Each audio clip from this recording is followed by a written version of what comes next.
Sexto día de los 50 de perfeccionamiento interno. Sexta cualidad de carácter. Vamos con compasión. La compasión es un sentimiento humano que se manifiesta desde el contacto y la comprensión del sufrimiento de otro ser. Es más intensa que la empatía. La compasión es la percepción y la compenetración con el sufrimiento del otro, que estimula el deseo y lleva a la acción de aliviar, reducir o eliminar por completo tal situación que causa dolor. En general, con nuestro ego juzgamos a los demás. Usamos nuestras referencias personales de lo bueno y lo malo, aun y cuando conocemos de la Biblia o vamos a alguna iglesia en alguna religión. Andamos por la vida pensando, emitiendo juicios con nuestras ideas de cómo debería ser la vida de otros, el mundo de otros, y cuando ellos no se adaptan a nuestro sistema de pensamiento, les terminamos condenando. Qué tremendo, ¿no? La compasión no parte de la ignorancia o del juicio, sino de la sabiduría y comprensión. En lugar de juzgar a una persona, la compasión nos invita a comprenderla conectando con sus motivaciones profundas que se esconden detrás de esa conducta que juzgamos, o lo que se esconde detrás de sus acciones o decisiones que está manifestando esa persona. Entonces, entendemos el dolor, entendemos el sufrimiento, la ignorancia, incluso el malestar de por qué hace lo que hace. Te adelanto que quizá no nos guste lo que esa persona haga o estemos de acuerdo con ella.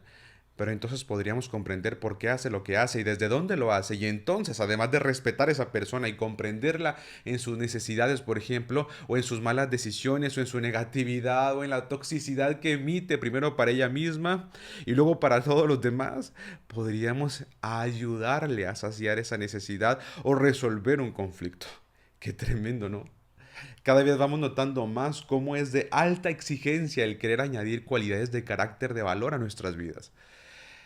Jesús contó una historia citada en Lucas 10 que es casi de conocimiento universal, el buen samaritano. Incluso hay hospitales y farmacias que llevan este nombre. Y ahora te la resumo con un contexto para que se entienda mucho mejor. Un hombre viajaba de Jerusalén a Jericó. Seguramente iba a pie, y eso le tomaría unas 8 horas en llegar. Jericó estaba al norte y Jerusalén estaba en el sur. En un momento necesitaremos recordar exactamente esta información. Este camino era tan peligroso que algunas referencias le llaman camino de sangre. Dice la parábola que asaltaron a este hombre que iba caminando y lo golpearon hasta casi dejarlo medio muerto.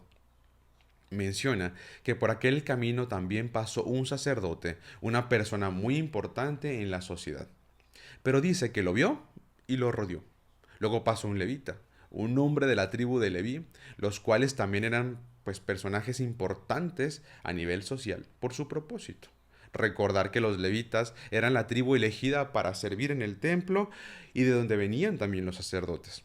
Pero este también le rodeó. La élite de Israel en aquel entonces eran los levitas y sacerdotes. Y al ver esto, pues notamos que no tenían compasión como cualidad de carácter. Regresemos unos 1000 años antes de esta historia contada por Yeshua. Recordemos a David, el rey de Israel, quien tuvo un hijo que se llamaba Salomón. Él se equivocó tremendamente y como consecuencia el reino de Israel se dividió en dos. En el sur quedó Jerusalén con los judíos y en el norte el resto de las tribus. Y ahí en el norte estaba justamente la ciudad de Jericó, a donde viajaba el hombre del que hablábamos en la historia. Ahora, como la capital de todas las tribus juntas era Jerusalén, pero ahora que se había dividido, había quedado en el sur, entonces arriba en el norte necesitaban una nueva capital y fue elegida Samaria para hacerlo.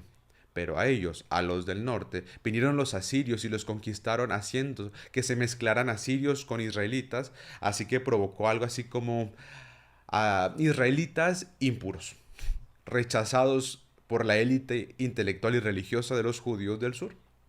Por ejemplo, los levitas y sacerdotes.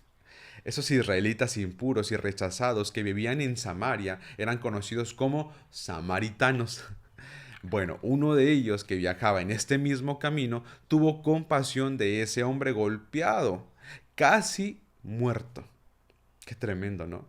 Un rechazado samaritano tuvo compasión de un completo desconocido moribundo. Como dijimos, esta cualidad va más allá de no juzgar o de comprender las necesidades. Seguramente los primeros dos hombres de la élite también notaron que había necesidad de ayudar. Sin embargo, solo juzgaron y solo rodearon a ese pobre hombre, imagínate. La compasión es proveer lo necesario para aliviar el dolor de otros. El buen samaritano, que ahora se entiende la relevancia del término, vendó sus heridas y puso aceite y vino para curar y desinfectarlas. Lo montó en lugar de él mismo para llevarlo hasta una posada y al día siguiente pagó por la estancia y garantizó que volvería y pagaría si se necesitara cubrir más gastos. El samaritano fue mucho más allá con gran compasión. Esta historia la mencionó Jesús a un maestro de las leyes orales de ese pueblo, un intérprete que trataba de decirle al pueblo cómo vivir los mandamientos no gravosos que hablábamos en el video de la bondad. Y le preguntaba que qué era lo que debía hacer para ser salvo. Y usó sus propios recursos para decirle que la ley denota tremendamente que el cumplimiento se percibe a través del amor al prójimo antes que cualquier cosa. El intérprete le preguntaba que quién entonces será su prójimo para aplicar eso. A lo que Jesús le dio una gran lección con este samaritano que seguramente este intérprete habría de rechazado o habría rechazado también si se hubiera acercado con él. Pero al comparar el samaritano con la élite a la que quizá el intérprete pertenecía, rechazó el samaritano quien aplicaría correctamente el amor al prójimo. Aprendamos que antes de la religión o cualquier sistema de ideas que nos rija, sea el amor verdadero el que realmente nos gobierna. La compasión, la que nos haga actuar y hablar, la que nos haga buscar aliviar el dolor de alguien, aunque sea completamente distinto a lo que nosotros quisiéramos. Apliquemos la benevolencia y bondad de la que hablábamos en días pasados y podemos empezar a hacerlo desde casa para expandirlo a otras personas e incluso hasta con animales como perros en la calle, aves o hasta abejas, por ejemplo. Una forma sencilla de empezar es que podemos separar en casa lo útil que no hemos usado en mucho tiempo como ropa, juguetes o accesorios. Podemos sacar alimentos y en lugar de esperar a que alguien venga por ellos, nosotros llevarlo con nosotros para buscar a quién dárselo y no volver a casa con esta ayuda. La compasión no tiene que ver con religión, sino con tu crecimiento y conexión para servir al Señor a través de las personas. Shalom.